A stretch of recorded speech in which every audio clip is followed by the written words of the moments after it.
Hello everyone, welcome to Black Mirror horror. कैसे हैं आप सब? आई होप आप सब ठीक होंगे। आज मैं आप सभी के लिए कोलकाता की अलग अलग हॉन्टेड जगह से जुड़ी हुई कहानियाँ लेकर आई हूँ और उम्मीद करती हूँ कि आपको ये रियल स्टोरीज पसंद आएंगी। अगर पसंद आए तो इस वीडियो को लाइक और चैनल को सब्सक्राइब ज़रूर कीजिएगा और साथ ही बेल आइकन प्रेस करना ना भूलें। तो चलिए अब बढ़ते हैं हमारी आज की कहानियों की ओर। दोस्तों, वैसे तो कोलकाता को मिठास का शहर कहा जाता है। जैसे कोलकाता की बहुत सारी मिठाइयाँ फेमस है और लोगों को काफ़ी पसंद भी आती हैं, लेकिन क्या आप जानते हैं कि इस मिठास के बीच में भी कुछ जगह ऐसी हैं जो हमें डराने वाली हैं और हमारे अंदर डर पैदा कर देती हैं। तो आइए जानते हैं कि कोलकाता में ऐसी कौन कौन सी जगह है जिससे लोग वहाँ पर जाने से डरते हैं और ऐसा क्या राज छुपा है या क्या है उनके पीछे की कहानी। आइए जानते हैं। और उससे पहले मैं आप सभी को बताना चाहूँगी कि ये कहानी हमें भेजी है राहुल हल्दर जी ने। तो चलिए शुरू करते हैं कोलकाता की हॉन्टेड लोकेशंस की कहानियाँ। तो इसमें हमारी सबसे पहली हॉन्टेड लोकेशन है कोलकाता नेशनल लाइब्रेरी। कोलकाता में बहुत सारे भूतिया जगह हैं। इनमें से बहुत चर्चित एक जगह है कोलकाता की नेशनल लाइब्रेरी। लगभग 184 साल पुरानी है ये लाइब्रेरी। आज़ादी से पहले ये थी गवर्नर जनरल के रहने की जगह और बहुत सारे आर्टिफैक्ट्स व किताबों के रखने की जगह। लगभग 30 एकड़ ज़मीन के ऊपर बना हुआ है ये बड़ा लाइब्रेरी बिल्डिंग। सन 1836 में पहली बार इसे कोलकाता लाइब्रेरी का दर्जा दिया गया। इसके बाद सन 1903 में, आज से लगभग 117 साल पहले, इसका नाम बदलकर इंपीरियल लाइब्रेरी रखा गया। अंत में 1 फरवरी सन 1953 को इसे हमारा पहला नेशनल लाइब्रेरी घोषित किया गया। अलीपुर रोड के इस लाइब्रेरी से जुड़ी हुई है बहुत सारे सवाल व बहुत सारा डर। कहते हैं कि general governor sir Charles Metcalfe की स्त्री लेडी मैटकॉफ किताबों से जुड़ी रहने वाली महिला थी एवं स्वयं ही ग्रंथों व किताबों की देखरेख करती। ऐसा कहा जाता है कि लेडी मैटकॉफ के मौत के बाद भी उनकी आत्मा लाइब्रेरी को छोड़कर नहीं गई। इसीलिए अब भी कभी कभी लाइब्रेरी में दिखती है उनकी परछाई वाली आत्मा। वो परछाई की तरह घूमती रहती है लाइब्रेरी में, कभी बुक शेल्फ के बीच तो कभी कॉरिडोर में। अब भी उनकी आत्मा देख रेख कर रही है सालों पुरानी उन किताबों की। लाइब्रेरी के नाइट गार्डों को अक्सर ही दिखाई देती है एक धूमिल परछाई सी महिला।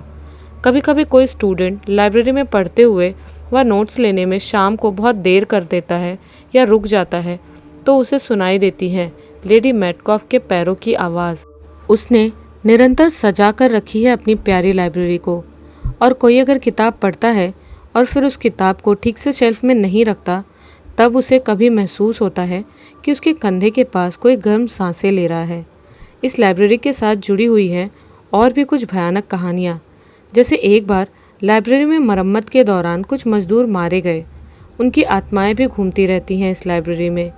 कई लोग कहते हैं कि एक स्टूडेंट अपने रिसर्च को पूर्ण करने के लिए इस लाइब्रेरी के अंदर गया, लेकिन उसके बाद वो फिर लौटा ही नहीं।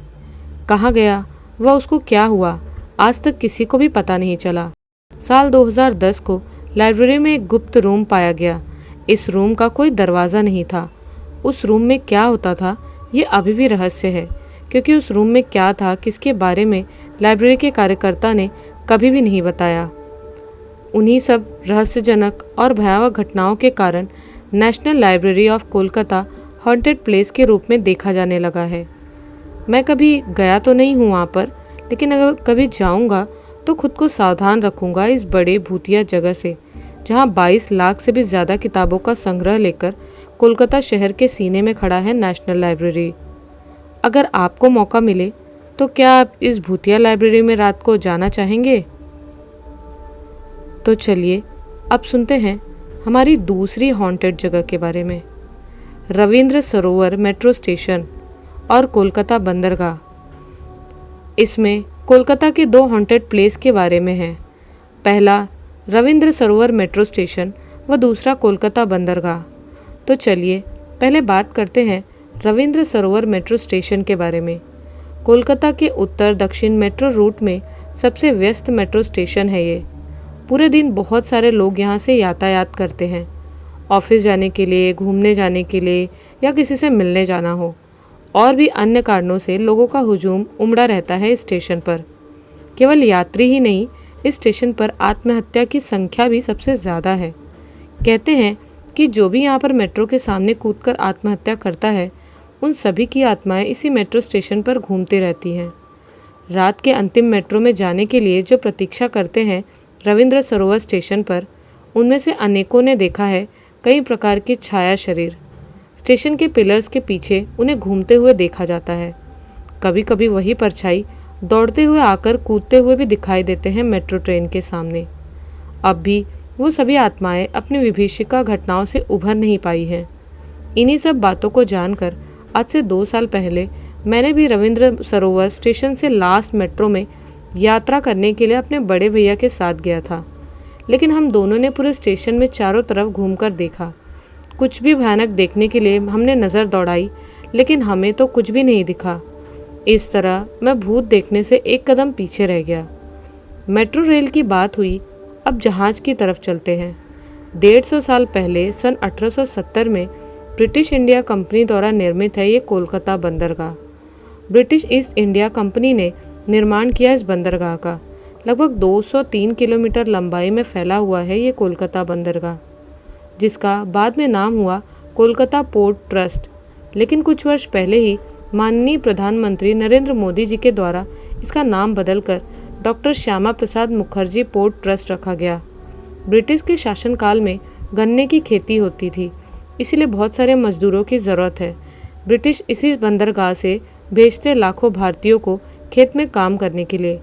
इसमें ज़्यादातर मजदूर आते अवध से। अवध के अंतिम नवाब वाजिद अली शाह 9 साल राजगद्दी पर बैठने के बाद भी ब्रिटिश शासन को सब कुछ देने में बाध्य हुए।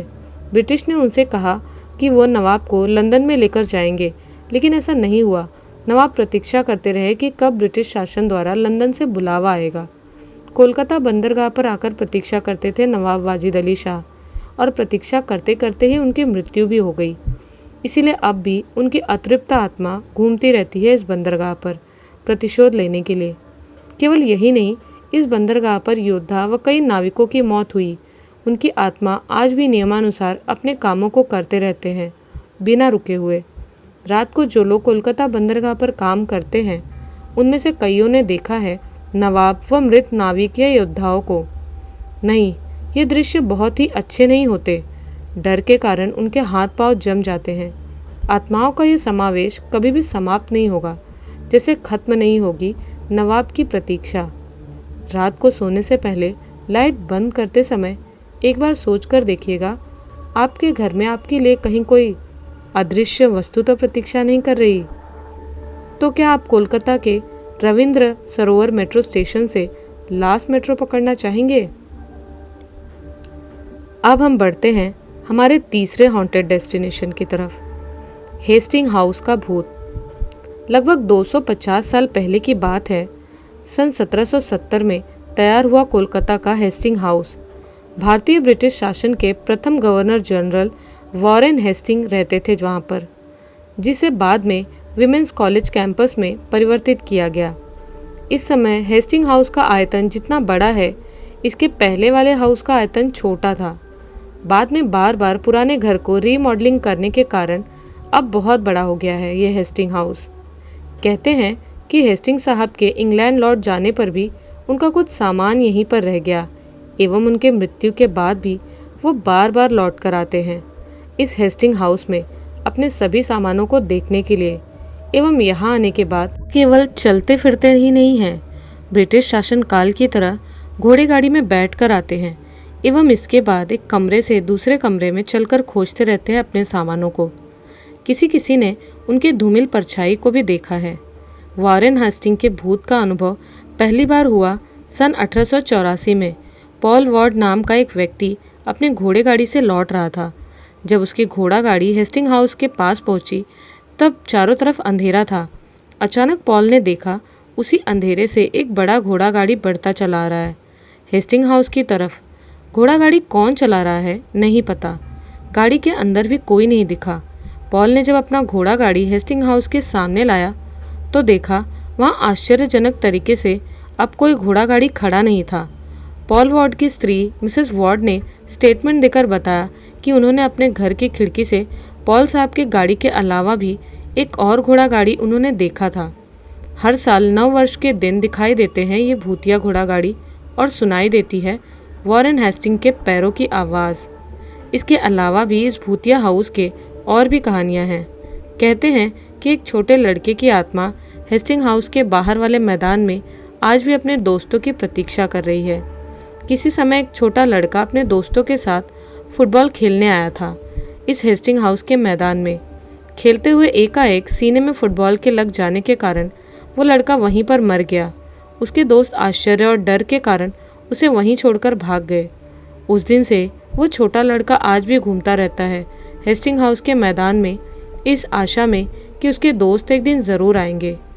केवल मनुष्य ही आत्माएं नहीं है, इस जर्जर भूतिया घर में एक सफ़ेद घोड़े की आत्मा भी है।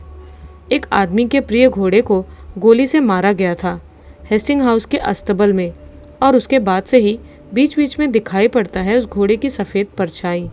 शायद वो घोड़ा अब भी खोज रहा है अपने मालिक को अपनी मौत की शिकायत करने के लिए। एक के बाद एक परिवार रहते थे इस घर में। सन 1936 से 1943 तक भारत के रिजर्व बैंक के governor sir James Braid Taylor अपने पूरे परिवार के साथ यहीं पर रहते थे। धीरे धीरे भारत बढ़ रहा था अपने आज़ादी की तरफ। ब्रिटिश भी अपने सामानों को समेट रहे थे। अंतिम बार यूनाइटेड किंगडम से इंडिया लौटा था पूरा टेलर परिवार। इस बार उनका अंतिम साक्षात्कार था इस हेस्टिंग हाउस में। साल था 1947। सर टेलर के 2 साल का लड़का सो रहा था हेस्टिंग हाउस की नर्सरी में। उस समय आधी रात और तारीख 2 जनवरी, न्यू ईयर का अगला दिन। लेडी टेलर ने सुना उनका छोटा लड़का बहुत ज़ोर ज़ोर से रो रहा है। वो जल्दी से दौड़कर गई और अपने लड़के को शांत कराने की कोशिश करने लगी, लेकिन वो रोना बंद ही नहीं कर रहा था। कुछ देर बाद जूनियर टेलर बोल पड़ा, mom, someone is standing there, please say go from here. किसकी बात कर रहा है ये पूछने पर उसने उंगली से इशारा करके कमरे के एक कोने में दिखाया और बोला कि कोई एक लाल सफ़ेद योद्धा का पोशाक पहन खड़ा है, तथा इसके साथ कुछ और विवरण सुन लेडी टेलर समझ गई कि लड़का जिसकी बात कर रहा है वो कोई और नहीं, वॉरेन हेस्टिंग ही है। इस भूतिया जर्जर हाउस में आज भी कोई छात्र व छात्राएं शाम तक रुकने का साहस नहीं करते। दोपहर का लेक्चर समाप्त होते ही जल्दी से सभी अपने रूम व हॉस्टल की तरफ निकल पड़ते हैं। इतना सब कुछ जानने के बाद क्या आप 1 जनवरी को पूरी एक रात हेस्टिंग हाउस में बिताना चाहेंगे? तो चलिए अब सुनते हैं हमारी चौथी कहानी, कोलकाता राइटर्स बिल्डिंग। आज मैं बात करूंगी सन 1777 में तैयार एक इमारत की जिसका नाम है writers building. British east India company उस समय फल फूल रही है, इसीलिए काम का दबाव भी बहुत ज़्यादा था और नियुक्त हो रहे थे बहुत सारे कर्मचारी। थॉमस लियोन नाम के एक व्यक्ति ने तैयार किया इस राइटर्स बिल्डिंग को सन 1777 में। लिपिक कर्मचारी यानी कि अंग्रेज़ी में जिन्हें कहते हैं क्लेरिकल स्टाफ, उनके रहने के लिए ये विशाल इमारत तैयार किया गया और फिर इमारत का नाम हो गया राइटर्स बिल्डिंग। इसके बाद बहुत सारे परिवर्तन हुए इस विशाल इमारत में, लेकिन अब भी इस इमारत में सरकारी लोग ही काम करते हैं। लेकिन ऐसा क्या है इस इमारत में कि शाम के बाद कोई भी कर्मचारी व लोग अंदर जाने से डरते हैं, व नाइट शिफ्ट भी वो सभी ज़्यादा देर तक नहीं करना चाहते। तो चलते हैं 90 साल पहले और थोड़ा सा इतिहास देखते हैं। 8 दिसंबर 1930 ज़बरदस्त ठंड से कोलकाता सिमटा हुआ था। रास्ता सुनसान। 3 लड़के ने प्रवेश किया राइटर्स बिल्डिंग में। उनमें से 2 की उम्र 22 और तीसरा मात्र 19 साल का था। तीनों ने पहना हुआ था विदेशी सैनिकों का पोशाक और पोशाक के अंदर थी रिवॉल्वर, इसीलिए किसी ने भी उन पर संदेह नहीं किया। कुछ देर कॉरिडोर में इधर उधर चलने के बाद उन्होंने खोज निकाला तत्कालीन inspector general of police colonel N.S. Simpson को। कुछ ही देर में पूरा राइटर्स बिल्डिंग थर्रा उठा उन 3 लड़कों की रिवॉल्वर की आवाज़ से, और क्षण में ही सिम्पसन का पूरा शरीर गोलियों से छलनी कर दिया गया। बहुत ही अत्याचारी था यह कर्नल। वो जेल में बंद स्वतंत्रता सेनानियों पर बहुत ही अत्याचार करता था। जिन 3 लड़कों ने उन्हें मारा वो 3 कॉमरेड हैं, बिनोय बासु, बादल गुप्ता और दिनेश गुप्ता, जिनके नाम से बाद में कोलकाता के डलहौजी स्क्वायर का नाम बीबीडी रखा गया। रिवॉल्वर की आवाज़ सुन ब्रिटिश पुलिस की तरफ से भी क्रॉस फायरिंग शुरू हो गई। बहुत देर तक आमने सामने की फायरिंग के बाद ब्रिटिश पुलिस ने काबू में लाया इन 3 कॉमरेड को, लेकिन वो तीनों अंग्रेज़ों के हाथों में नहीं आना चाहते थे। इसीलिए बादल ने पोटेशियम साइनेट निगल लिया और बिनोय व दिनेश ने अपने रिवॉल्वर से ही खुद को गोली मार लिया। बादल वहीं तुरंत शहीद हो गया। बिनोय की मौत बाद में हॉस्पिटल में हुई। दिनेश बच गया और 19 साल के दिनेश को ब्रिटिश शासन ने फांसी की सज़ा सुनाई। कहते हैं कि उसी अत्याचारी सिम्पसन की आत्मा राइटर्स बिल्डिंग के कॉरिडोर व अपने ऑफिस में अपने होने का संकेत देते रहती है। सुनाई देता है उसके गले की तेज़ आवाज़। अभी भी इस इमारत के कुछ कमरे हैं जिसमें काम नहीं किया जाता है, लेकिन क्यों, इसका कारण नहीं पता चला। केवल यही नहीं, रात को सुनाई देती है किसी महिला के रोने की आवाज़। कॉरिडोर के बाद रोने की आवाज़ बंद हो जाती है। एक बाथरूम में बीच बीच में किसी के भयानक हंसी की आवाज़ भी सुनाई देती है। बहुत सारे परछाई रूपी अवयव से घिरा रहता है ये राइटर्स बिल्डिंग। ये बातें केवल लोगों से सुना हुआ नहीं है। एक आदमी के प्रत्यक्ष ये सब देखने की कहानी 9 सितंबर 2014 को एक लोकल न्यूज़पेपर में प्रकाशित हुई थी। वो घटना कुछ इस प्रकार थी। वो आदमी था पुलिस ऑफिसर और उस दिन उनकी ड्यूटी राइटर्स बिल्डिंग के नाइट शिफ्ट में थी। रात 10 बजे के बाद वो अपने जगह पर पहरा दे रहे थे। एकाएक उन्होंने देखा एक लड़की इमारत के कोने से चलकर आ रही है। पुलिस ऑफिसर ने अपने काम के अनुसार उसे फॉलो किया। इतनी बड़ी इमारत में इतनी रात को वो लड़की, वो भी अकेले, यह देखकर उन्हें कुछ डर लगा, लेकिन साहस करके आगे बढ़ते गए उस लड़की के पीछे पीछे। कुछ देर बाद वो लड़की एक बाथरूम में चली गई, लेकिन वो फिर बाहर नहीं आई। पुलिस ऑफिसर ने जाकर बाथरूम चेक किया तो देखा वहाँ पर कोई भी नहीं है। आश्चर्य की बात यह है कि उस बाथरूम में जाने व आने के लिए केवल एक ही दरवाज़ा है। ऑफिसर समझ गए कि वो जिसे फॉलो कर रहे थे वो कोई मनुष्य नहीं है, और साथ ही ये सोच उनका पूरा शरीर डर से ठंडा हो गया। वो चिल्लाते हुए दौड़कर बाहर आए और बेहोश हो गए। पैरानॉर्मल रिसर्चर सुब्रत मुखोपाध्याय ने इन सभी अदृश्य परछाइयों को प्लूटोरियस घोस्ट कहा है। पर इस राइटर्स बिल्डिंग में गूंज रही है उन 3 वीर शहीदों के नाम, बिनोय, बादल और दिनेश। डर के कारण नहीं, लोग यहाँ पर गर्व से जाते हैं, क्योंकि देश के लिए इस बिल्डिंग से 3 वीर कॉमरेड शहीद हुए थे। हमें उन लोगों को हमेशा याद करना चाहिए जिन्होंने हमें आज़ाद करने के लिए खुद शहीद हो गए। ये बिल्डिंग भी उसी प्रतीक में खड़ी है। तो चलिए अब बढ़ते हैं हमारी 5वीं और आखिरी कहानी की तरफ, पुतुलबाड़ी, गुड़ियों का घर। आज मैं बताऊंगी उत्तर कोलकाता के हरचंद्र लेन पर स्थित 26 नंबर घर के बारे में, जिसका नाम है पुतुलबाड़ी। घर के पास से बना हुआ है सर्कुलर रेल लाइन, और घर के प्रवेश द्वार के ऊपर बना हुआ बड़ा सा प्रहरी मूर्ति और यह जर्जर भवन, सब कुछ देखकर एक डर का अनुभव सभी के मन में ज़रूर होता है। 19वीं शताब्दी की शुरुआत, भारत तब भी ब्रिटिश शासन के अधीन था। सामान के आदान प्रदान व बिक्री के लिए कोलकाता बंदरगाह के साथ साथ बाग बाज़ार व शोभा बाज़ार घाट का उपयोग होता था। भारत के अंदर से भी बहुत सारे जहाज इन्हीं 2 घाटों पर आकर सामानों को लोडिंग व अनलोडिंग करते थे। इसमें ज़्यादातर सामान था चावल, मसाले, सिल्क इत्यादि। लेकिन इतने सारे सामानों को रखा कहाँ जाए, इसीलिए इसके आसपास रास्तों पर बहुत सारे गोदाम घर बनाए गए। इन्हीं सब बनाए गए गोदाम घरों में से एक है ये पुतुलबाड़ी। लेकिन क्यों एक सुंदर नक्काशी वाला घर गोदाम के रूप में प्रयोग किया गया, ये अभी भी रहस्य के पर्दे में है। केवल सामानों को रखने के लिए ही नहीं, कहते हैं कि इस घर में तवायफ की महफिल होती थी। कई जगहों से अमीर आदमी जो कि बाबू साहब कहलाते थे, वो सभी इस महफिल में आते थे। उन सभी की लालसा का शिकार कई महिलाएं होती थी। उन महिलाओं से ज़बरदस्ती उनका शोषण करने और उसके बाद उनकी निर्मम हत्या कर दी जाती थी। इसके अलावा इस घर के आसपास कई सारी हत्याएं भी होती रहती थी। जिनकी हत्या में इस घर में होती थी, क्या उनकी आत्माओं को मुक्ति मिली?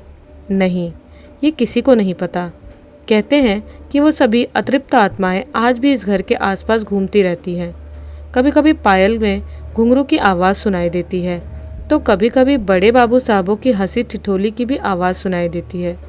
इसके अलावा कभी कभी इस घर के आसपास किसी के चिल्लाने की आवाज़ भी सुनाई देती है।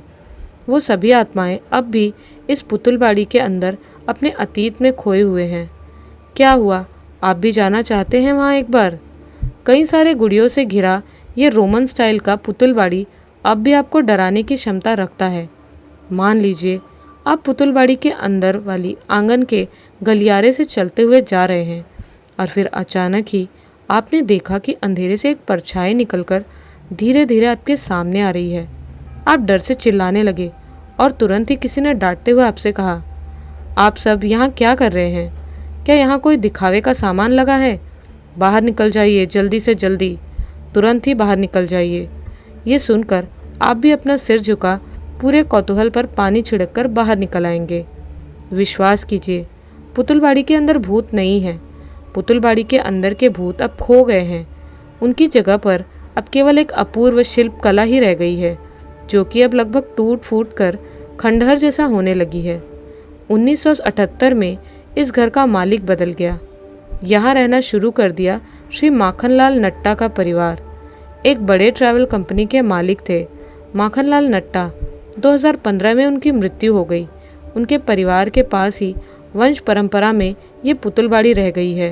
1992 में सिटी ऑफ जॉय मूवी की शूटिंग इसी घर में हुई थी। लगभग 150 साल पुराने इस घर की दीवारों में कई सारे पीपल व वट वृक्ष ने अपनी जगह बना ली है। उन वट वृक्षों की शाखाओं से निकलने वाली जड़ें नीचे की ओर झूल रही हैं। दीवारों के अंदर उन वृक्षों की जड़ें घुस गई हैं। कुछ खिड़कियां तो ठीक से बंद भी नहीं होती। ये सब देखकर एक बार डर का एहसास तो होगा ही। कुछ मीडिया हाउस, घोस्ट हंटर व ब्लॉगर्स इस पुतुलबाड़ी के आसपास अक्सर ही मंडराते रहते हैं, जो कि किसी भी एक भूतिया तथ्य को बिना जांचे ही बता देते हैं। इन भूतिया तथ्यों ने अपने पैरों तले इस घर की बेहतरीन रोमन शिल्प कला व इतिहास को कुचल दिया है। अक्सर ही कई लोग भूत देखने के लिए इस घर के अंदर ज़बरदस्ती घुस जाते हैं, मानो यह घर भूतों का चिड़ियाघर है। विवश होकर घर के बाहर एक नोटिस बोर्ड लगाया गया है, जहाँ पर लिखा है, गलत अफवाहों पर विश्वास मत कीजिए व सोशल मीडिया की खबरों को आप सच मत मानिए। भूत प्रेत जैसा कुछ यहाँ पर पूरी तरह झूठ है। इस बारे में जानने के लिए घर के अंदर प्रवेश मत कीजिए। नहीं, मीडिया फिर भी नहीं रुकी। जल्द ही एक फेमस ऑनलाइन वेबसाइट ने बहुत बढ़ा चढ़ाकर एक लेख प्रकाशित किया है, जहाँ पर बताया गया था कि इस घर के अंदर स्वतंत्रता संग्रामी भी छुपे रहते थे एवं पुलिस की गोली लगने के कारण मारे गए। उनकी आत्माएं भी निकलने के लिए अभी तक इस घर का दरवाज़ा खोज रही हैं। ये भी लिखा है कि घर की सभी गुड़ियाँ रात के वक्त जीवित हो जाती है। सभी नर्तकी बन अपनी नृत्य कला अब भी रात को दिखाती हैं। तो एक रात क्या आप भी किसी तरह से इस पुतुलबाड़ी में बिताना चाहते हैं? क्या पता शायद आपको भूत दिख ही जाए। तो कैसी लगी आपको कोलकाता के हॉन्टेड प्लेसेस की ये वीडियो? हमें कमेंट्स में ज़रूर बताएं। मिलती हूँ एक नए वीडियो में कुछ डरावनी कहानियों के साथ। तब तक के लिए बाय एंड टेक केयर।